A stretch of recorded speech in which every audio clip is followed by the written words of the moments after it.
emergencies. There are lots of them, which my guest will be mentioning. But if I'm just going to run you through some of them that we are used to, some of these situations, I know you might have been confronted with a situation that you're driving along and you have a tire blowout. Okay?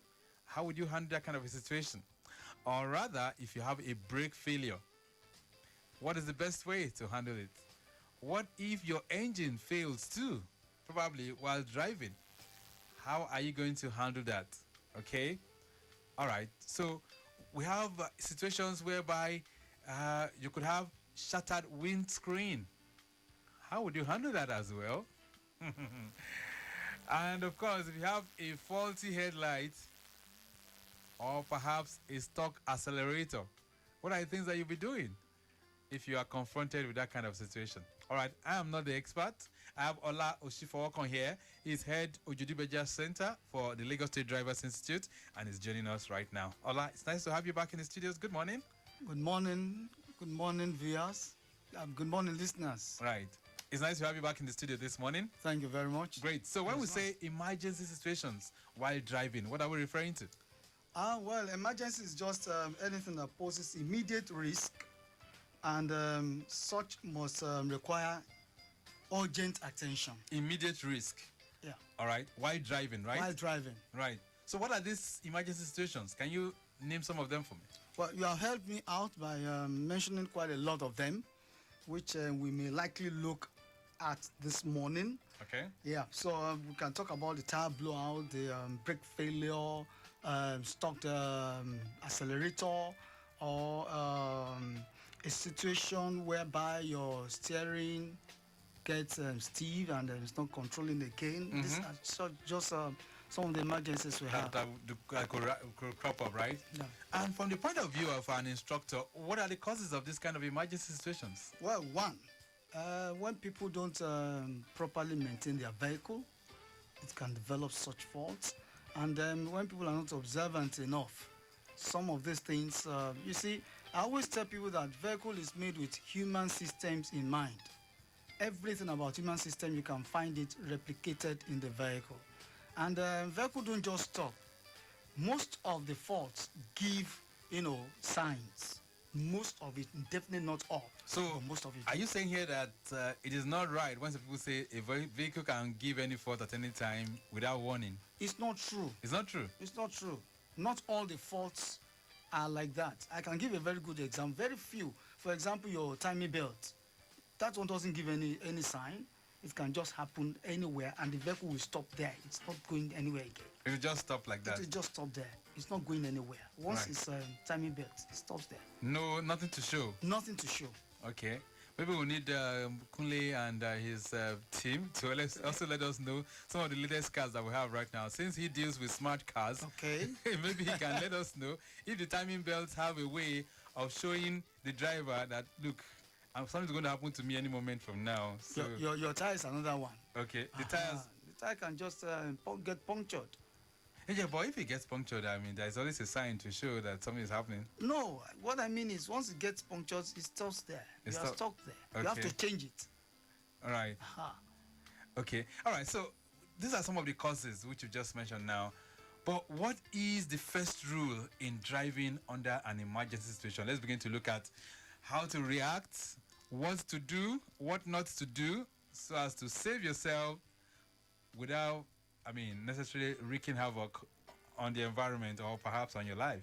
Without going into specifics now, let's look at the general ways of handling emergency, especially when the vehicle is still in motion. Number one, let your vehicle be as visible as possible. And by that, we mean put on your hazard lights. Let everybody know, because the hazard light is actually telling people that this vehicle is at fault. This is common to all the emergencies? All. Okay. So the first rule is to put on your hazard light. Put on your hazard light. No matter what, if it's a blowout, whatever it is, your hazard light must be on. Yeah, but I'm just thinking aloud now. If it's a kind of the one that relates to what you just said, the blowout. The blowout, the likelihood of the driver getting under a panicking situation is going to be high. So would you even remember the hazard light? Yes, we are going to handle that. But as a general rule, all right, as a general rule, the first thing you're supposed to do is to put on the hazard light. so Right. that you can inform other vehicles coming behind. That something is happening Something's to you. happening to this vehicle. Okay. So that's the first rule. Yes, that's the first rule. Then, as much as possible, get off the road. Get off the road completely to a safe place as much as possible. Of course, keep your doors locked, exercise caution, and put a call through.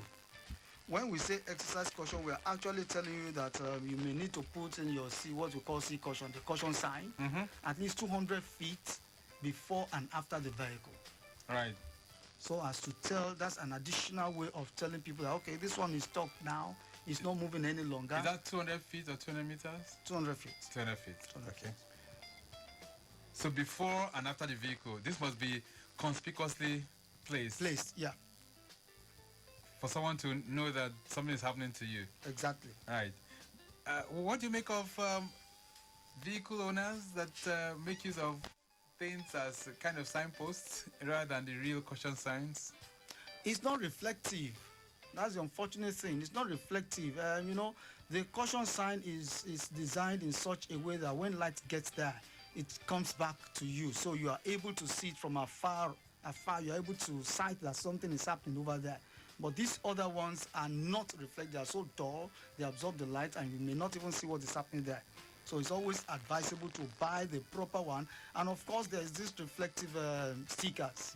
Yeah, vehicles should have it at the back and in the front of the vehicle, so Right. that other vehicles can also sight you. Now, this reflective easily. stickers, can they go as far as the 200 meters or the 200 feet that you mentioned? And they may not, but as soon as you are approaching, you will definitely see that a vehicle is stuck there. And that's why you still need the caution sign to be placed. All right. So Conspicuously. that's rule number 2. There must be some levels of caution for people to know that something is happening to you. Any other rule? Well, as a matter of international rule, you are supposed to get a white cloth, put it on the left-hand side of your car handle or at the antenna. That is to tell any security personnel that you need assistance. You are actually calling for assistance. Okay, so you when put you do that that. on what now? On either the left handle of your vehicle or the antenna of your vehicle. The antenna of your vehicle. Yeah, exactly. Okay. So Exactly. this is in the case of a breakdown, right? Yes, that's in the case of a breakdown. And then you, of course, open your bonnet to show that you need attention, you need help. All right. Okay, so these are the first 3 things that one should do. You said the first rule, As much as possible, put on your hazard light hazard light, where possible, and then the second rule, caution sign, caution sign. and then you're saying now that a white cloth Yeah, could be put at the antenna, or on the left handle of your vehicle. left handle of your vehicle for security operatives and all that to know that you are You need facing a assistance. risky situation. Exactly. All right. So let's begin to look at the emergency situations now. Or do you still have some other rules that people can follow? Those are the general rules. The general laid rules. down for everyone. All right. So let's begin to take the emergency situations one after the other before we begin to also have the experiences of people. Which of them would you want to go for first? The very controversial one that I always talk about is the tire blower. The tire blowout. that appears to be the most complicated. Somehow. Somehow, yes. right? Yes. Okay. Yes. So you're driving at 100 kilometers per hour on the Lagos-Ibadan Expressway, and by the time you approach RCCG camp, you heard a loud sound that comes in form of the tire blowout. 100 kilometers per hour, OSIFOWOKAN. What should I do at that point? You are my instructor. Let's go. Thank you very much. Like you said, putting on the caution light may not come to your mind immediately. Yeah, it's pardonable under this situation. The first thing you actually must do, people will tell you that remove your leg from all the pedals. But the modern day of handling it is you actually tap on the accelerator. Okay. And there's a reason for that. Let's go a little bit into vehicle dynamics. When your vehicle is static, not moving, you have over 75% of the weight in the front. You have very less weight at the back. Okay. The moment your vehicle goes into motion, the weight goes to the back. So you are carrying more weight at the back when you're in motion. That's why when you're in motion, you press on your brake, you see everybody moving Forward. It's because the weight is shifting From the back. from the back to the front. So when you have a tire blowout, if it's on the right hand side, the weight of the vehicle now goes to that side, all right, because of the imbalance, and then the vehicle is dragged towards the right. Okay. And you are struggling to maintain balance to the left, it takes you back there.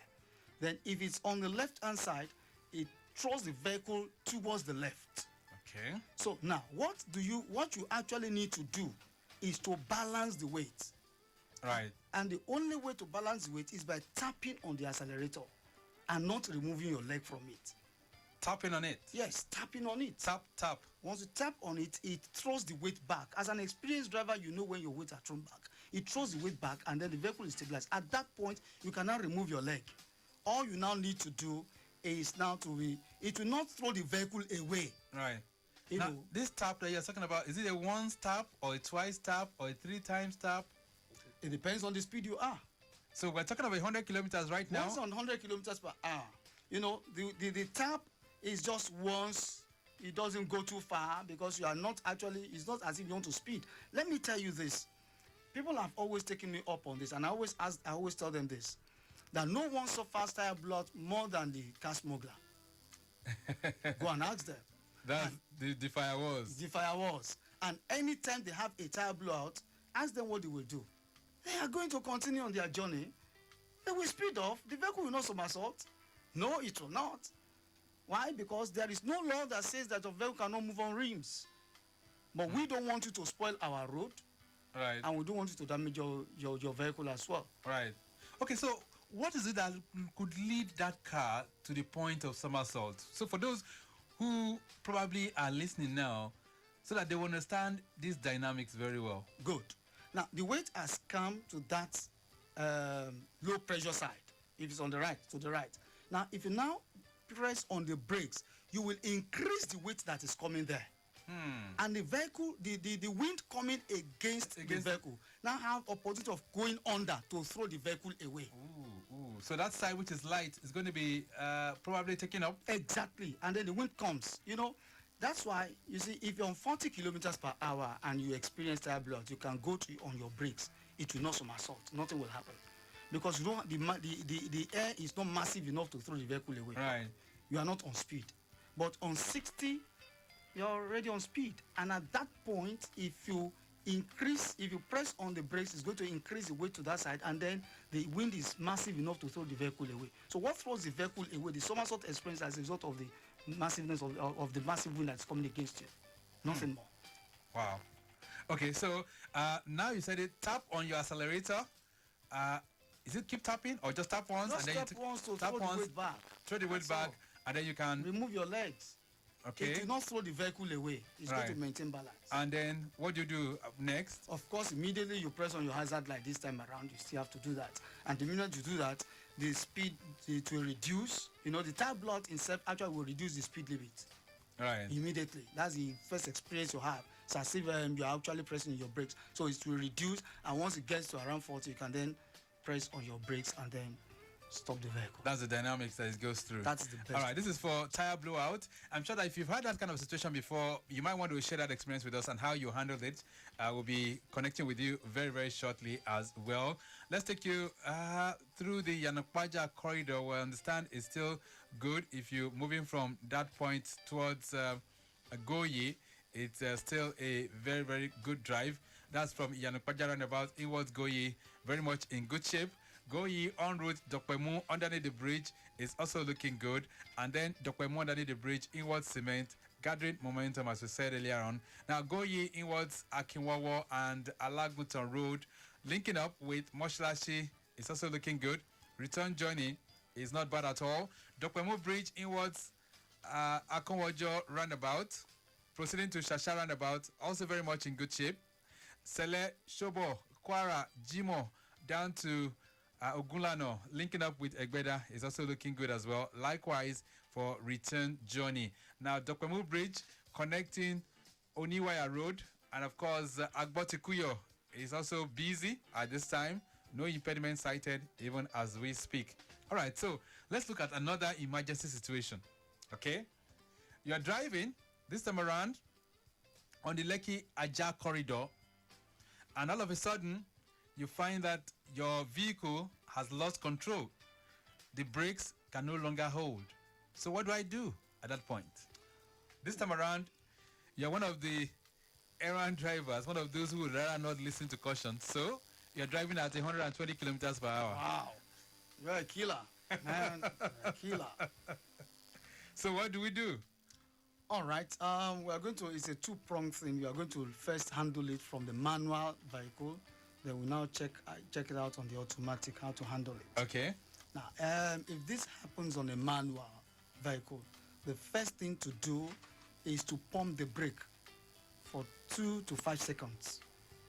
Sometimes it comes up. You know, most of the time is the fluid that is escaping. I might just have the last one to hold the vehicle. Don't say that the vehicle is not okay, let me continue. Now to go die. You must either repair it there or tow the vehicle away from that place. Right. God has saved you for the last time. So you say now that once that happens, you pump The brake between 2 to 5 seconds. with your feet? Yes. Pop, if, pop, pop. if you don't get that, then you go to the next stage. We call it change. All right? Change from a high gear to a low gear.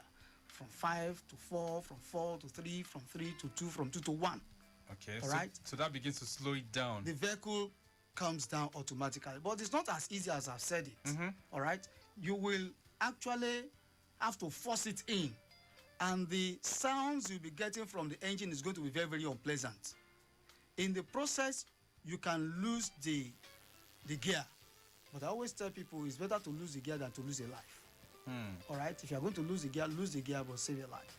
All right? Once it gets to 1, it comes down, then apply your emergency brake. Every vehicle has an emergency brake. Okay. And that, of course, is what we call the handbrake. The handbrake. That's your emergency brake. And when you come to our class, we always sing around this. Okay? So, and the song is this. All right. My people, they know the song. We say, pump, change, 2 by 2. Pump, change, 2 by 2. You see, when you sing that song, it sticks more and it makes the class lively and more interesting. Right. So pump, Change. That's change the gears. Exactly. From high to low. To low, then 2 by 2. 2 by 2. What does 2 by 2 mean? 2 by 2 simply means don't pull up the handbrake all of a sudden. You have to make it gradual. 1, 2, and then finally. What happens if I pull it up if I pull it up suddenly? You know, it works with the back tires. It can wobble the tire and then the vehicle can still somersault. Ooh. So you do it gradually. And after doing that and then you are still moving, then you need to look for rubbles or grasses, little things that the vehicle can roll over, but will reduce the speed of the vehicle. Not a very strong object that the vehicle will crash on. Okay. Because a lot of things can happen. I'm just thinking about rubble. If I go on a rubble and from the rubble it goes down the valley, what happens? God save your soul. Okay, so it has to be something that will be able to serve as an impediment. Exactly. Okay. So that is for the manual. Yeah. For the automatic. For the automatic, you don't pump the brake of an automatic vehicle. You press down. You hold it down. You hold it down. Okay. For 2 to 5 seconds. But let's rewind a bit. In all of that, even for the manual, what do I do with my steering at that point? Of course, you are looking for ways to get out of it. You are looking for free place. So must I hold tight? Yes, you have. Okay. You are still in control of the vehicle. You are still partially in control of the vehicle. It's just that the vehicle is not obeying one particular command. That's all. Okay. All right. So for the automatic, like you said. Now you don't pump the brakes of an automatic. You press it down and hold it there for 2 to 5 seconds. If that does not suffice, then you go to the next stage. We call it shift. You shift the gear. You know, the gear of an automatic is aligned in this format: park, P, the reverse, the neutral, then the drive. So you downshift it. Okay. You downshift it. From drive. From drive. You still have 1, 2, and all of that. Some is A, B. So you transshift it to the low one. Okay. Then it's going to give you the effect the change gave the manual. All right. And then you go for your handbrake. All right, then let's connect with the motoring public this morning. Emergency situations, what we are focusing on, and our instructor this morning on the program, Ola OSIFOWOKAN, who is the head Ujuju Beja Center of the Lagos State Drivers Institute. If you handled any of these situations that he's mentioned, these are two. He has been able to give us facts and the way we handle it. Talking about brake failure and tire blowout. That could happen, but how should you handle it? Talk to me. How did you handle it when you were confronted with that kind of situation? Or perhaps you have a question for him too. Let's see how we relate with him. Hello there. Good morning. Good morning, Victor. Good morning. Yeah, good morning, Doctor. Good morning, sir. My name is Elijah. Elijah, how are you doing? Very well, thank you. And you, Victor? Very good too. So go ahead. I'm calling presently from OSIFOWOKAN. Okay. Well, everything the instructor said this morning on the studio is very, very, very, very 100% correct. Because me, I have had a similar experience. I was conveying a family to the east with a Corolla 2002 model. So after being that is slope down, getting to Abuti, and I lost the brake. And another thing that causes most of the thing when something like that happens is if you carry some people in your vehicle and they know that something happened. So the shouting and the fear can cause the driver panic. to lose control. So I did basically the wife of the man that I carried, I didn't even tell her what happened. Good. So immediately I tapped on the brake and it's an automatic vehicle. Okay. It was flat. Wow, I don't know what to do. But thank God that the handbrake is very, very active. So what I started doing was to be applying the handbrake gradually, one. So as God may have it, getting to the slope, it was a bridge. There is a bus conveying a church. So immediately I get close to the bus, I now draw it finally. I now hit the bus just more at the top, and the car now stopped. Wow. You understand? So getting down, I looked under. The hydraulic was dripping. So it happened that the hydraulic pipe touched and the hydraulic finished. So that's what caused it. Then we now repaired the car there before I now moved. So everything he said there is just basically God and experience. Right. Which is good. A wonderful day. Thank you very much, Elijah, for sharing that experience with us. So he was lucky, but he also brought in the dimension of panic, which could be as a result of other occupants as well. But let's hear from you too. If you have an experience to share with us that relates to these two situations, tire blowout or brake failure, if you have experienced it, or perhaps you have a question for Ola this morning, feel free to connect with us. 08099 120 777 09153 877127. Talk to us this morning. Hello there. Hello. Hello, can you hear me? All right, it's a bad connection. Try and see how we're smoothing that. All right, then so it's all about driving in emergency situations. How do you handle it? Good morning. Yeah, good morning. Hello, how are you? Very good. What's your name? My name is Dikwa. I'm calling from Ikeja. Dikwa from Ikeja. Go ahead. Yes, I think the instructor is 105. It is 101 and 1%. I would say 101% correct. Okay. I once had a blowout tire somewhere in Ondo State about 3 years back in a Mercedes on the left side, back side. Okay. Of course, what I did, of course, it was my father who taught me driving anyway, and he actually gave me the experience of what to do in that instance. I did not apply my brake instantly. Okay. What I did was to check my side mirror, the rear mirror, to find out whether there was oncoming vehicle behind me, that would guide me on how to maneuver the vehicle. And of course, I had to hold on straight onto the steering. Even though the car was heavy, I was actually controlling me anyway. So until I was able to just push over the roadside, that later was made of granite. So it was easier for the vehicle to slow down until I could easily apply the brake gently. And I was just, brushed to the side of the main bike, which was like a bush path. And I was. So let me ask you, was it an automatic drive or a manual drive? It was an automatic drive. Okay. At that point in time, I shifted the gear to neutral immediately.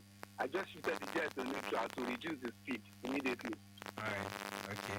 All right. That's very good. Dikwa, thank you so much for sharing that experience with us. Yeah. Great. So we have another one. That's a tire blowout, and that you also said he was able to maintain control to a certain level for that to be stopped. 08099120777. Let's see hear from you. Share your experience. Good morning. Good morning, Mr. Victor. Yeah, good morning. Another Victor is the counterpart. All right, this is Otumba. Happy New Week, yeah? Yeah, same to you too. I just want to give you the update. Okay. Yeah. I just left airport. Then Right. from airport, find out that there's slowdown of Oshodi before Oshodi break. Okay. Then from Oshodi towards Bagada. Bagada in what Anthony in what Bagada to Tomila thing. But doing like what happened? He's still looking at pitchable. Good. Good. So, yes, so Tomila Beach is okay. But those who are coming all the way from island, All right. mainland. All right. All right. Do you have any experience like that? You are coming from mainland, island also, coming to island. Is it okay?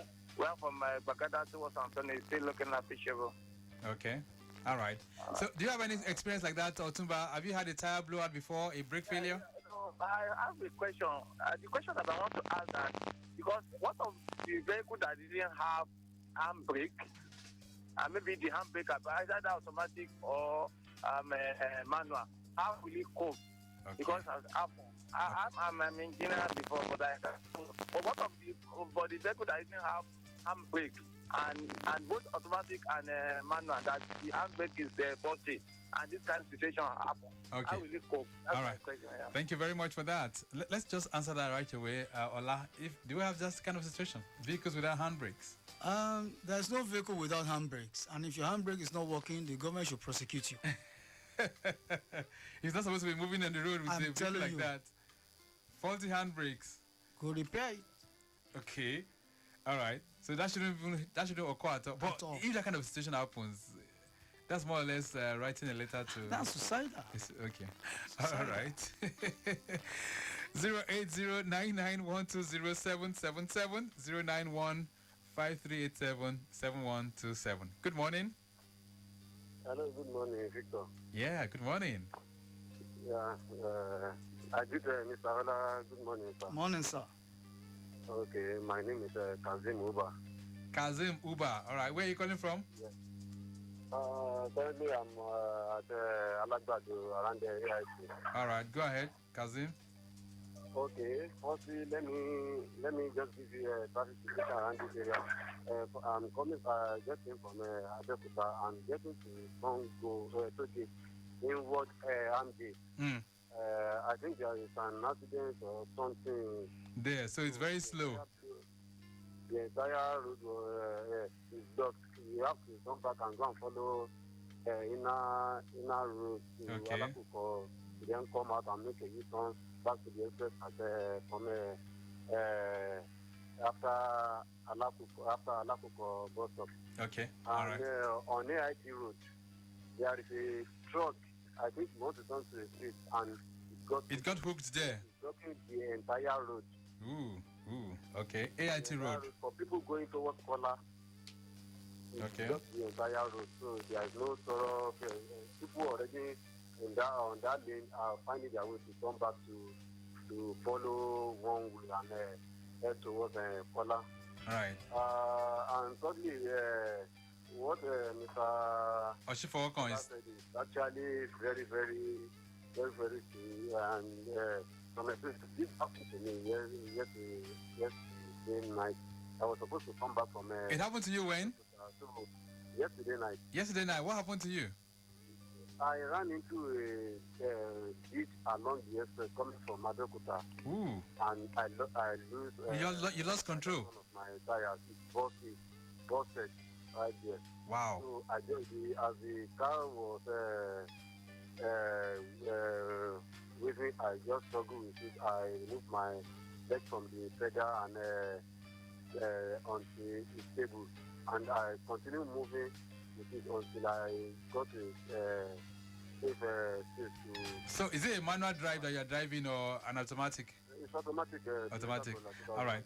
All right. Thank you so much for that. We really appreciate you. Thank you. Thank you.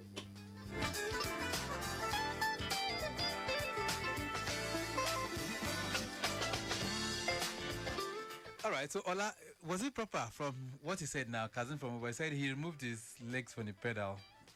Is that the right approach if you have a tire blowout? No, but depending on the speed. Okay, so he's just lucky. You know, the speed you gave me, I have to use that. Right. So, but he's just lucky. He's just lucky too. Right.